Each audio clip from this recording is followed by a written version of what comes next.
नमस्ते। आप सभी का स्वागत है हमारे YouTube चैनल अनसुलझी कहानियों में। इस चैनल में आपको डरावनी और रोचक कहानियाँ सुनने को मिलेंगी। अगर आपको ऐसी कहानियाँ सुनना पसंद है तो हमारे चैनल को सब्सक्राइब कर लीजिए और कहानियाँ पसंद आए तो लाइक कीजिए और बने रहिए अनसुलझी कहानियों के साथ।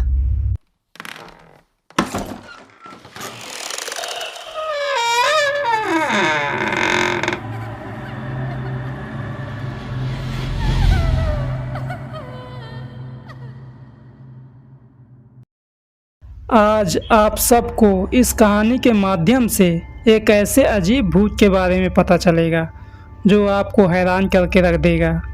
ये भूत घर आता है, छल करता है और ले जाकर मार देता है। इस भूत को लोग निसी डाक कहते हैं। निसी डाक एक बंगाली शब्द है। निसी का अर्थ रात होता है और डाक का अर्थ बुलाना होता है। इस भूत से जुड़ी एक घटना आप सभी को सुनाता हूँ। ये कहानी बबलू की है। बबलू पश्चिम बंगाल का रहने वाला है। ये घटना बबलू के साथ उसके बचपन में हुई थी। तब बबलू सिर्फ 14 या 15 साल का था। अभी से 35 साल पहले की बात है। बबलू के गांव में लोग अचानक से मरने लगे।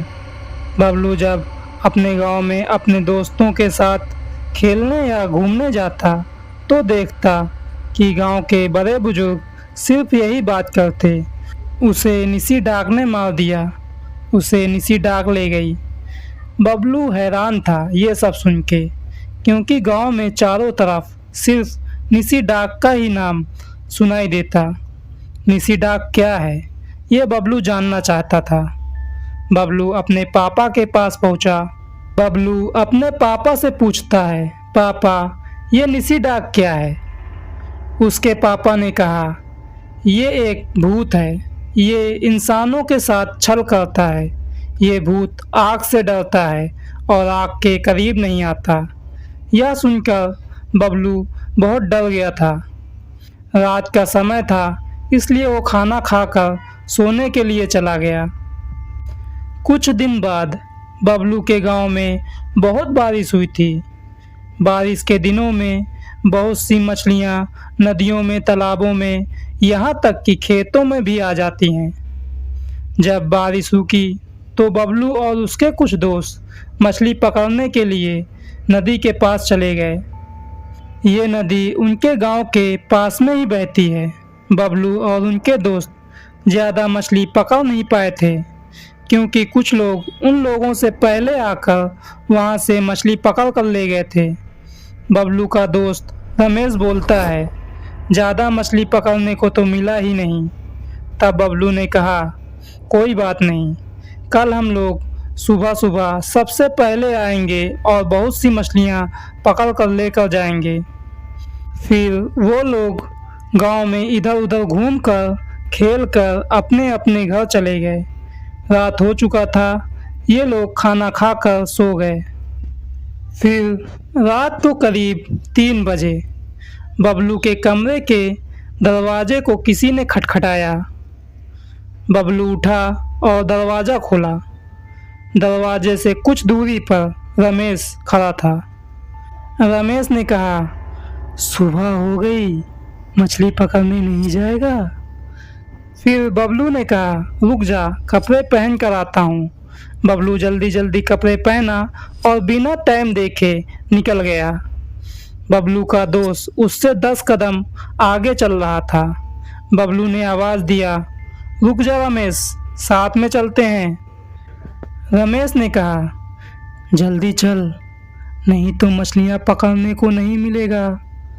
फिर बबलू ने सोचा, थोड़ा तेज चलकर रमेश को पकड़ लेता हूँ, फिर साथ में बात करते हुए चले जाएंगे।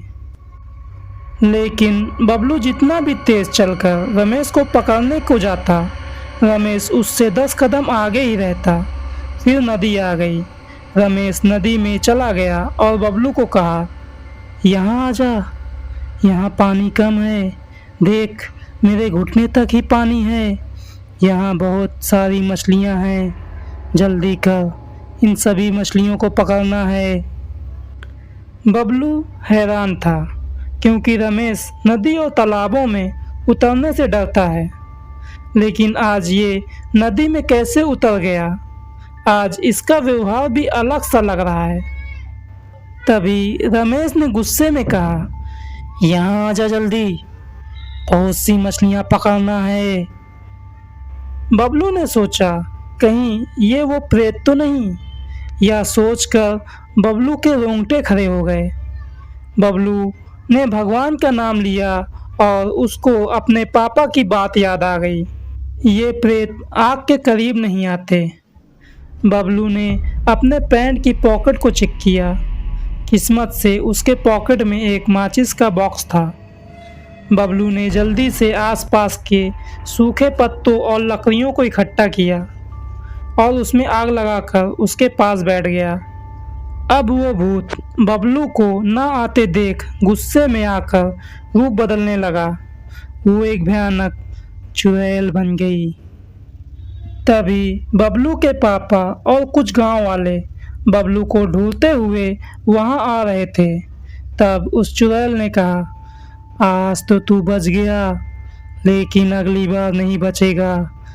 यह बोलकर वो नदी में अंदर चली गई।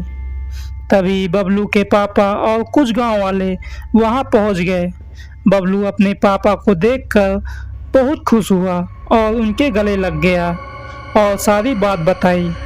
बबलू को बहुत तेज बुखार आ गया था। फिर बबलू के पापा ने बबलू को डॉक्टर को दिखाकर उसे उसकी नानी के घर भेज दिया।